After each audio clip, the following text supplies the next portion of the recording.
Hello मित्रों, कैसे हो? बढ़िया। तो आज हम लोग पढ़ने वाले हैं क्या? Pharmaceutical organic chemistry. ठीक है, तो उसका हम पार्ट 4 यूनिट 1 का पार्ट जो डी है वो आज पढ़ेंगे। और उसका हमने ऑलरेडी कंप्लीट कर दिया है। दो जो थे कौन थे डीडीटी और बीएचसी थे। ठीक है, वो कंप्लीट हो चुका है, तो आपको डिस्क्रिप्शन में लिंक मिल जाएंगे। आज हम पढ़ने वाले हैं सैकरीन और क्लोरामाइन के बारे में। ठीक, तो चलिए स्टार्ट करते हैं। सैकरीन क्या होता है? C7H5NO3S। इसका क्या फॉर्मूला होता है? Molecular formula C7H5NO3S। ठीक, अब बात करते हैं, अगर पूछा जाए कि सैकरीन आखिर किससे बनाया जाता है, किस चीज से बनाया जाता है, तो हमारा आंसर क्या होगा? आंसर होगा टोलिन से बनाया जाता है। Saccharin is prepared from toluene. ठीक है, ये हमारा टोलिन होता है, ये तो आप लोग जानते ही होंगे। ये चीज जो बेंजीन में CH3 अगर अटैच हो जाता है तो उसको क्या बोलते हैं? टोलिन बोलते हैं। ठीक, तो टोलिन को हम किसके साथ रिएक्ट कराते हैं? ClSO3H के साथ रिएक्ट कराते हैं। किसके साथ? ClSO3H के साथ। अब जैसे ही हम ClSO3H के साथ रिएक्ट कराते हैं तो यहाँ पर जो हमारा H प्रेजेंट है, यहाँ पर जो हमारा H प्रेजेंट है इस स्ट्रक्चर में, ठीक है, ये H जो हमारा प्रेजेंट है, ये H और ये जो H है, ठीक, ये H और ये जो H है मिलके इसका एक ऑक्सीजन निकाल के यहाँ पर -H2 यानी कि रिएक्शन से बाहर क्या निकल जाता है? वाटर निकल जाता है। तो बचा क्या? यहाँ पर एक इसमें से ऑक्सीजन निकल गया यानी SO2 बचा, और H जो हमारा यहाँ पर निकल गया, एक H इसका और एक H इसका, तो क्या निकल गया? हमारा वाटर निकल गया। तो बचा क्या? SO2Cl बचा, एक निकल गया SO2Cl, ये यहाँ पर ऑर्थो पोजीशन पर हमारा अटैच हो जाता है। ठीक है, उसके बाद क्या करते हैं? हम NH3 से रिएक्ट कराते हैं इसको। ठीक है, NH3 से रिएक्ट कराते हैं, फिर से वही होगा, इसमें से एक H निकल जाएगा, H3 यहाँ पर है तो यहाँ पर H निकल जाएगा, और इससे Cl ले लेगा, यहाँ पर -HCl यानी कि HCl लिख लेगा। ठीक है, और यहाँ पर देखिए एक H निकल गया है, NH2 ये हो गया, इसमें से Cl निकल गया है यहाँ पर, तो ये SO2 और NH2 यहाँ पर अटैच हो गया। ठीक है, अब बात करेंगे, फिर हम क्या करते हैं? ऑक्सीजन से इसको रिएक्ट कराते हैं और ये हमारा फाइनल स्ट्रक्चर बनता है जो कि सैकरीन है। ये क्या है? सैकरीन का ये हमारा स्ट्रक्चर हो गया। ठीक है, अब बात करेंगे इसके प्रॉपर्टी के बारे में। तो ये क्या होता है? हीट स्टेबल होता है, यानी कि इस पर हीट का कोई इफेक्ट उतना नहीं होता है। दूसरा चीज क्या होता है? इनर्ट इन नेचर, यानी कि ये रिएक्शन नहीं शो करता है, केमिकली रिएक्ट नहीं करते, मतलब नहीं करता है। तो हम फूड में जो मतलब इसको यूज करते हैं तो ये उतना रिएक्टिव नहीं होता है, रिएक्ट नहीं करता है, फूड को खराब जल्दी नहीं करता है। ये तीसरा है इनसोलुबल इन वाटर। ये वाटर में क्या होता है? इनसोलुबल होता है, ये वाटर में नहीं घुलता है। लेकिन कब घुलता है? जब हम इसको सोडियम साल्ट के साथ यूज करें। ठीक है, ये जो सैकरीन है, सैकरीन सोडियम साल्ट अगर बनाकर हम यूज करें वाटर में डिजोल्व करने के लिए, तब ये क्या हो जाएगा? सोलुबल हो जाएगा हमारा। तो यही कहा गया है, but it's sodium salt is water saleable, और हम इसी को खाने में यूज करते हैं। ठीक है, ये तीसरा पॉइंट है। दूसरा पॉइंट ये है, इट इज आर्टिफिशियल स्वीटनर, यानी आर्टिफिशियल मीन्स क्या होता है? जो हम खुद से बनाते हैं। ठीक है, तो ये सैकरीन जो है हम खुद से बनाते हैं, और ये क्या है? एक स्वीटनर है। जैसे हमारा चीनी होता है वैसे ही ये सैकरीन होता है, मीठापन स्वीट के तौर पर यूज करते हैं। ये देखते हैं 300 to 400 times more sweet than sucrose और टेबल साल्ट। ये जो होता है सैकरीन जो होता है ये बहुत ही पावरफुल स्वीटनर होता है, यानी कि 300 से 400 गुना ज्यादा होता है स्वीट। किससे? जो हम सुक्रोज या टेबल साल्ट जो होता है उससे ये ज्यादा स्वीट होता है। कौन? सैकरीन। ठीक है, अब बात करेंगे एट हायर कंसंट्रेशन, अगर हम इसको बहुत ज्यादा कंसंट्रेशन इसका ले लें, ठीक है, तो इसका टेस्ट बदल जाता है। तो कैसा टेस्ट हो जाता है? बिटर हो जाता है और मेटेलिक टेस्ट हो जाता है। टेस्ट कैसा हो जाता है? बिटर और मेटेलिक टेस्ट हो जाता है। अब इसके यूजेस के बारे में अगर बात करें तो स्वीटनर एजेंट, यानी कि जैसे मैंने बोला कि ये मीठा होता है। ठीक है, और कितना गुना ज्यादा मीठा होता है हमारे सुक्रोज और टेबल साल्ट से? तो 300 से 400 गुना मीठा होता है। तो इसको हम स्वीटनर एजेंट के तौर पर यूज करते हैं, जैसे कि ड्रिंक्स में यूज करते हैं, मेडिसिन में यूज करते हैं, टूथपेस्ट में यूज करते हैं, ETC वगैरह वगैरह में यूज करते हैं, ठीक है। इसका कोई न्यूट्रिशनल वैल्यू नहीं होता है, मतलब इससे हमको कोई न्यूट्रिशन नहीं मिलता है, 0 कैलोरी होता है, ठीक है, 0 कैलोरी होता है। इसी वजह से हम जो मान लीजिए डायबिटीज के पेशेंट रहते हैं तो वो चीनी वगैरह नहीं यूज करते हैं, क्योंकि उसमें शुगर वगैरह रहता है तो उनको क्या करता है, इफेक्ट कर देता है, हार्म करता है। उस जगह पर ये क्या यूज करते हैं, हम सैकरीन यूज करते हैं, क्योंकि उसमें नो न्यूट्रिशन वाले कोई शुगर वगैरह प्रेजेंट नहीं रहता है, ठीक है। तो ये यही लिखा गया है कि no nutritional value, safe for diabetes patient, यानी डायबिटीज के पेशेंट रहते हैं उनके लिए ये सेफ होता है लेना, ठीक। Help to reduce the consumption of sugar, वही चीज हम चीनी कम यूज करेंगे, उसके जगह पर हम ये यूज करेंगे तो मतलब क्या रिड्यूस हुआ ना हमारा शुगर कंजम्पशन। तो यही चीज थे हमारे सैकरीन। तो अब आगे हम पढ़ेंगे किसके बारे में, क्लोरामाइन के बारे में, ठीक है।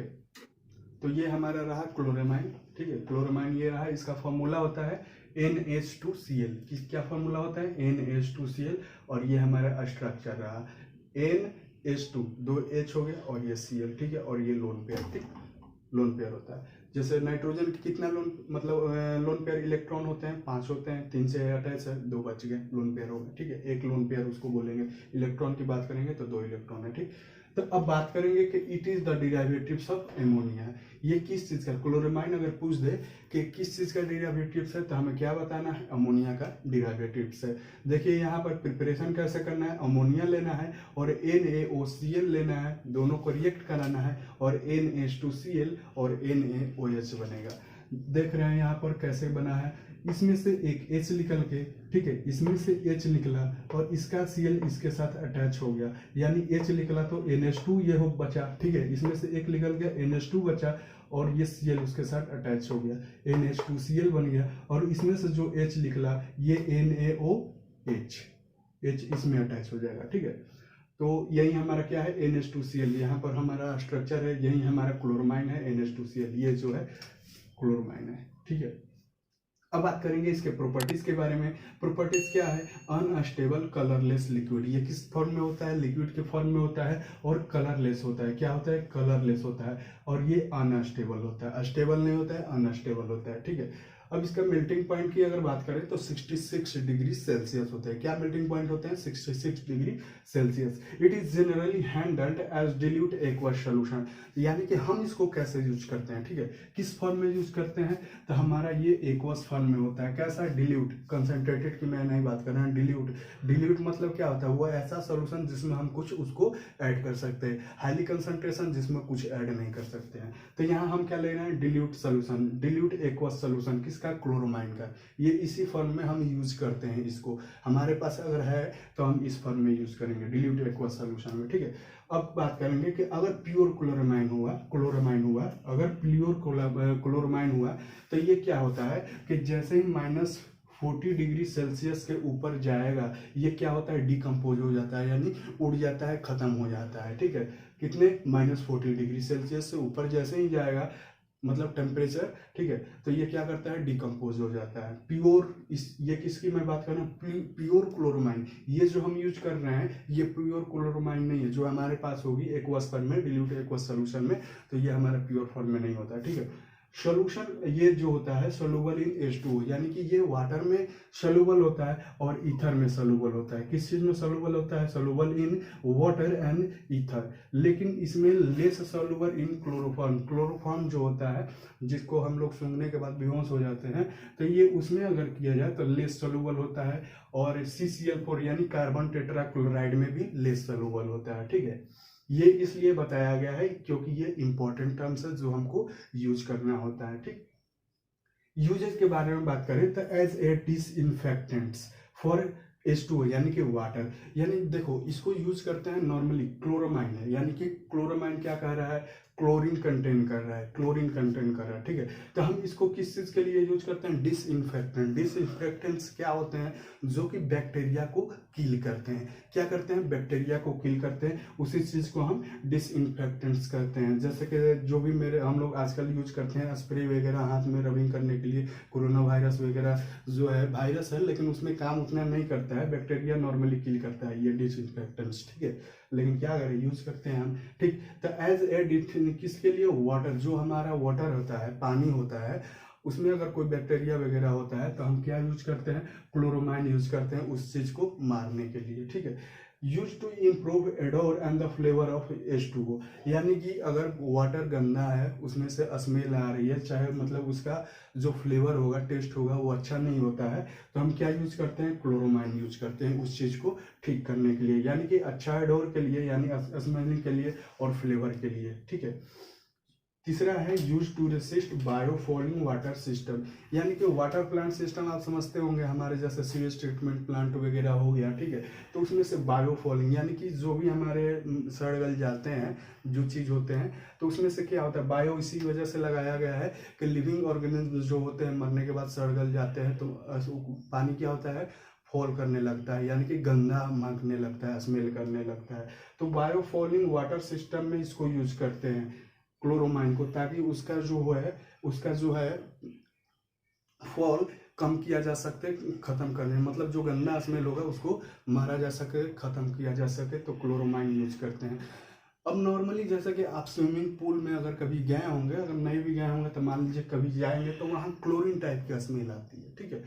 तो ये किसके वजह से आती है, क्योंकि वो स्विमिंग पूल में क्या यूज करते हैं, उसको साफ रखने के लिए, बैक्टीरिया फ्री रखने के लिए, ठीक है, गंदा स्मेल ना आए, फ्लेवर अच्छा हो, उसके लिए किस चीज़ का यूज करते हैं, क्लोरोमाइन्स का यूज करते हैं हमारे स्विमिंग पूल में। तो इसी वजह से हमारा जो वाटर होता है स्विमिंग पूल का, वो क्लोरीन टाइप का क्या होता है, मतलब स्मेल करता है, ठीक है। अब बात करते हैं कि जैसे मान लो कि ज़्यादा हम क्लोरोमाइन यूज कर रहे हैं डेली लाइफ में, तो ये क्या होता है, हमें अस्थमा भी हो सकती है, रेस्पिरेटरी डिजीज वगैरह भी हो सकती है, इसीलिए ज़्यादा इसको यूज नहीं किया जाता है। तो यही इतना काफ़ी है हमारे क्लोरोमाइन के लिए। तो ठीक है, फिर धन्यवाद, फिर मिलते हैं अगले वीडियो में। चलिए ठीक है।